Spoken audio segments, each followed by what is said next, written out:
आज की क्लासेस में हम लोग साइंस का 40 महत्वपूर्ण क्वेश्चन देखेंगे। क्वेश्चन नंबर पहला, किस दर्पण का फोकस दूरी ऋणात्मक लिया जाता है? तो ऐसा कौन सा दर्पण है जिसका फोकस दूरी क्या होता है? ऋणात्मक होता है। तो ऐसा कौन सा दर्पण होता है? तो अवतल दर्पण का फोकस दूरी क्या होता है? ऋणात्मक होता है। तो कौन हो जाएगा question? Option number B. Question number दूसरा, लेंस की फोकस दूरी एफ और वक्रता त्रिज्या आर में क्या संबंध है? तो एफ बराबर में क्या होता है? r/2। बराबर में क्या होता है? r/2। ए में क्या है? एफ बराबर में r। बी ऑप्शन में क्या है? एफ बराबर में r/2। सी ऑप्शन में क्या है? एफ बराबर r/3। डी में कौन सा ऑप्शन है? एफ बराबर में r/4। तो कौन सा ऑप्शन सही हो जाएगा? बी वाला ऑप्शन सही हो जाएगा। क्वेश्चन नंबर तीसरा, निम्न में से किस माध्यम का अपवर्तनांक अधिक होता है? तो सबसे ज़्यादा अपवर्तनांक किसका होता है? हीरा का होता है।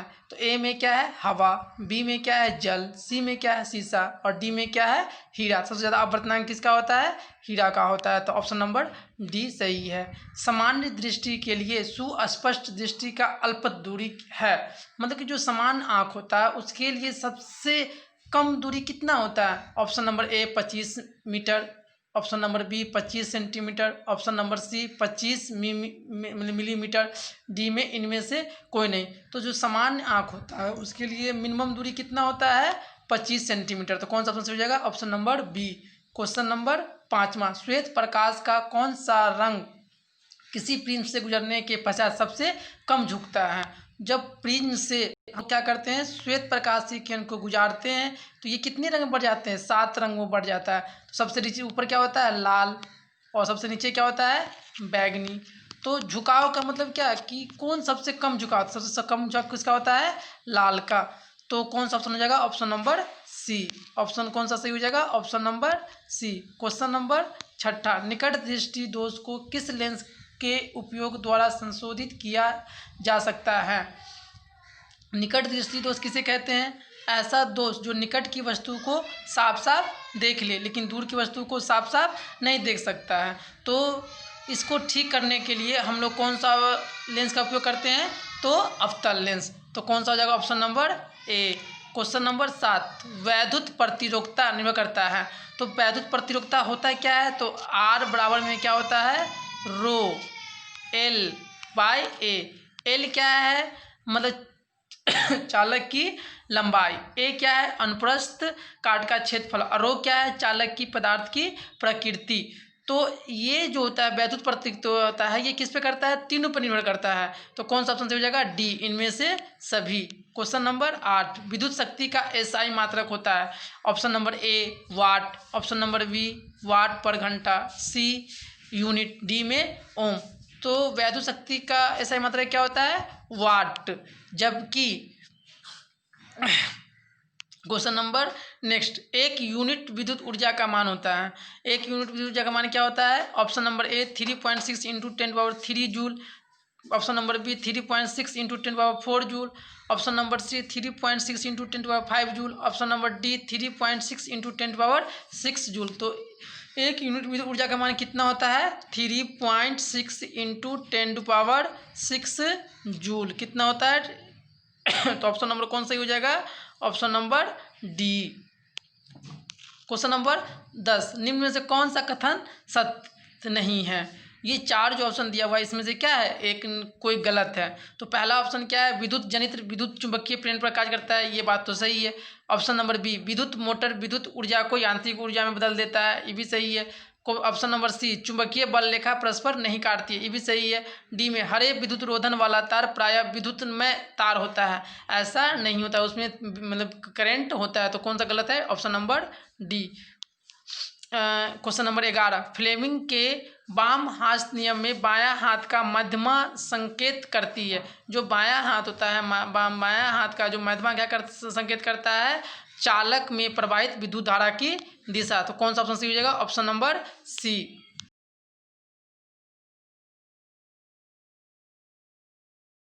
क्या होता है? जो कोई भी जो चुंबक होता है, चुंबक में क्या होता है? 2 पोल होता है, एक होता है नॉर्थ, एक होता है साउथ। तो जो चुंबक होता है, चुंबक के अंदर कैसे मतलब कैसे बल लिखाया होता है? साउथ से नॉर्थ की ओर। तो कैसा हो जाएगा? दक्षिण ध्रुव से उत्तर ध्रुव की ओर। तो कौन सा ऑप्शन सही हो जाएगा? Option number B. नंबर 13, नाभिकीय ऊर्जा का स्रोत निम्न में से कौन सा है? जो नाभिकीय ऊर्जा होता है उसका स्रोत कौन सा होता है? यूरेनियम। तो कौन सा ऑप्शन सही हो जाएगा? ए। नंबर 14, काली चूना का रासायनिक नाम। जो काली चूना होता है रासायनिक नाम क्या होता है? CaO। तो कौन सही हो जाएगा? Option number B. Question number 15, जल के वैद्युत अपघटन में कैथोड पर कौन सा गैस मुक्त होता है? जब हम जल को क्या करते हैं? अपघटन करते हैं तो ये आपस में क्या होता है? टूट जाता है। जब टूट जाता है तो कह रहा है कैथोड पे, तो कैथोड पे कौन सा गैस मुक्त होता है? तो हाइड्रोजन। तो कौन सा ऑप्शन सही हो जाएगा? Option number B. Question number 16, baking soda का रासायनिक सूत्र है। बेकिंग सोडा का दूसरा नाम क्या है? खाने वाला सोडा। खाने वाला सोडा का रासायनिक सूत्र क्या होता है? NaHCO3।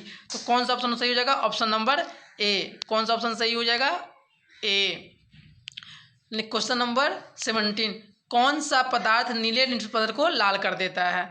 नीले को लाल कौन करता है? नीले को लाल कौन कर देता है? नीले से लाल कौन कर देता है? तो अम्ल। कौन सा कर देता है? अम्ल। तो कौन सा ऑप्शन सही हो जाएगा?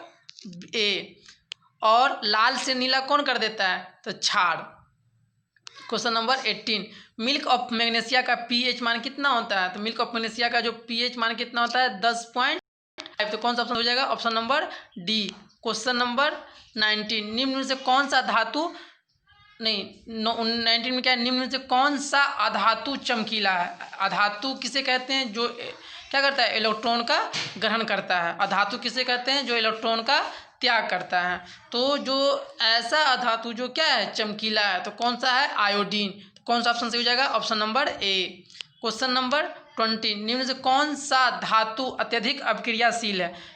पिछला क्वेश्चन में बताए थे धातु किसे कहते हैं? जो इलेक्ट्रॉन का त्याग करे। और वह मतलब कि क्वेश्चन कह रहा है अत्यधिक अभिक्रियाशील है। तो कौन सा होता है? सोडियम। सोडियम का संकेतक क्या होता है? Na सबसे ज़्यादा। और दूसरा, सोडियम को हम लोग क्या करते हैं? चाकू से काट सकते हैं आसानी से। और सोडियम को हम लोग कहाँ रखते हैं? केरोसिन तेल में डुबाकर रखते हैं। क्वेश्चन नंबर 21, ऑक्सीजन परमाणु के बाह्यतम कक्षा में इलेक्ट्रॉनों की संख्या कितनी होती है? तो जो ऑक्सीजन है, ऑक्सीजन का जो बाह्यतम कक्षा में कितना होता है?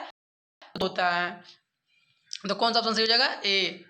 क्वेश्चन नंबर 20, ब्यूटेनॉन एक कार्बनिक यौगिक है जिसका पर्यात्मक समूह कौन सा है? तो जो ब्यूटेनॉन होता है वो किसका समूह होता है? कीटोन का। तो कौन सा ऑप्शन सही हो जाएगा? Option number C. Question number 23, nitrogen के दो परमाणु के बीच में कितने आबंधन होते हैं? जो नाइट्रोजन है ये N2 है। तो N2 जो आपस में कितने बंधन से जुड़े होते हैं? तो कितने बंधन से जुड़े होते हैं? त्रिबंधन से। तो कौन सा हो जाएगा? Option number C. Question number 24, alkene का सामान्य सूत्र क्या होता है? जो अल्कीन होता है उसका सामान्य सूत्र क्या होता है? CnH2n। तो कौन सा ऑप्शन सही हो जाएगा? Option number B. Question number, आवर्त सारणी में आवर्तों की संख्या कितना है? तो जो आधुनिक आवर्त सारणी में कितना आवर्त संख्या है? तो कितना है? 7। और आधुनिक आवर्त सारणी कौन दिया था?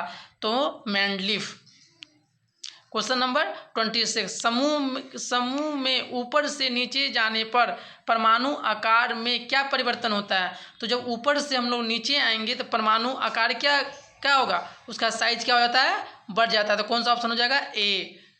27, कौन सा एंजाइम इमल्सीकृत वसा का पाचन करता है? तो कौन सा एंजाइम होता है जो इमल्सीकृत वसा का पाचन करता है? तो कौन एक ऐसा वो कौन सा है? लाइपेज। तो ऑप्शन नंबर कौन हो जाएगा? सी। सामान्य रक्तदाब होता है, रक्तदाब कितना होता है? 120/80। तो जो कितना होता है? 120 mm। तो कौन सा हो जाएगा? ऑप्शन नंबर सी। 29, पत्तियों में प्रकाश संश्लेषण द्वारा बना भोजन पादप के अन्य भागों में किसके द्वारा भेजा जाता है? तो किसके द्वारा भेजा जाता है? फ्लोएम के द्वारा। तो कौन सा हो जाएगा? ऑप्शन। क्वेश्चन नंबर 30, उस पौधा का नाम बताइए जो कलम द्वारा कायिक प्रवर्धन का प्रदर्शित करता है। तो कौन सा है? गुलाब। तो कौन सा ऑप्शन हो जाएगा? Option number B.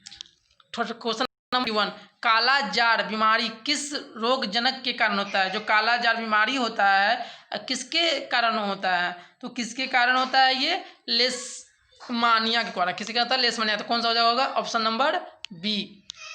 निम्न में से कौन सा द्विलिंगी पुष्प है? ऐसा कौन सा चीज क्या है द्विलिंगी है, तो कौन सा है? गुलाब का पुष्प। तो ऑप्शन नंबर कौन हो जाएगा? ए। क्वेश्चन नंबर 33, मानव में घ्राण ग्राही स्थित होता है, तो घ्राण ग्राही क्या होता है? आँखों में, नाकों में, सींग में, कानों में। तो क्या हो जाएगा? इनमें से कोई नहीं। इनमें से क्या होगा? कोई नहीं। नहीं, मानव में घ्राण ग्राही स्थित होता है, किस में होता है? नाकों में। क्वेश्चन नंबर अगला 34, हमारे शरीर की सभी ऐच्छिक क्रिया नियंत्रित करता है, जो हमारे शरीर में जो भी होता है सब कौन सा करता है? तो प्रमस्तिष्क। तो कौन सा ऑप्शन हो जाएगा? ए। जंतुओं में वृद्धि हार्मोन स्रावित होता है, जो जंतु होता है उसमें जो वृद्धि जो ग्रोथ होता है वो स्रावित होता है, कहाँ से होता है? तो पीयूष ग्रंथि से। तो ऑप्शन नंबर ए। क्वेश्चन नंबर 36, आनुवांशिकता का सिद्धांत किसने प्रतिपादित किया था? तो जो आनुवंशिकता का मतलब कि जो सिद्धांत था किसने प्रतिपादित किया था? तो मेंडल ने। तो कौन सा ऑप्शन हो जाएगा? ऑप्शन नंबर ए। नेक्स्ट क्वेश्चन 37, स्त्रियों में लिंग गुणसूत्र होता है। अब ये लिंग गुणसूत्र क्या होता है? मनुष्य मतलब कि स्त्री में भी होता है और पुरुष में भी होता है। तो पुरुष में क्या होता है? पुरुष में होता है एक्स और वाई, और स्त्री में क्या होता है? स्त्री में होता है एक्स और एक्स। तो इसके अनुसार तो स्त्रियों में लिंग गुणसूत्र होते हैं, कौन सा होते हैं? X x. तो कौन सा ऑप्शन हो जाएगा? Option number B. 38, निम्न में से कौन सा जैव निम्न करणीय कचरा है? जो कम स्तर पे क्या है? कचरा आता है। प्लास्टिक बहुत ज़्यादा कचरा फैलाता है, थर्मोकोल ज़्यादा फैलाता है, सी में पॉलीथीन। तो सबसे कम कौन सा करता है? Tissue paper. Option number D. Question number 39, तथा पाइन किस राज्य की जल संग्रह व्यवस्था है? तो आहार तथा पाइन किसका है? तो बिहार का। तो कौन सा हो जाएगा? Option number D. कौन सा हो जाएगा? Option number D. Next question 40, प्राकृतिक संसाधनों का प्रबंधन के लिए सबसे उपयुक्त विकल्प निम्न से कौन सा है? कम उपयोग करना, पुनःचक्रण, पुनः उपयोग। तो क्या होगा? इनमें से सभी। तो कौन सा ऑप्शन हो जाएगा? Option number D.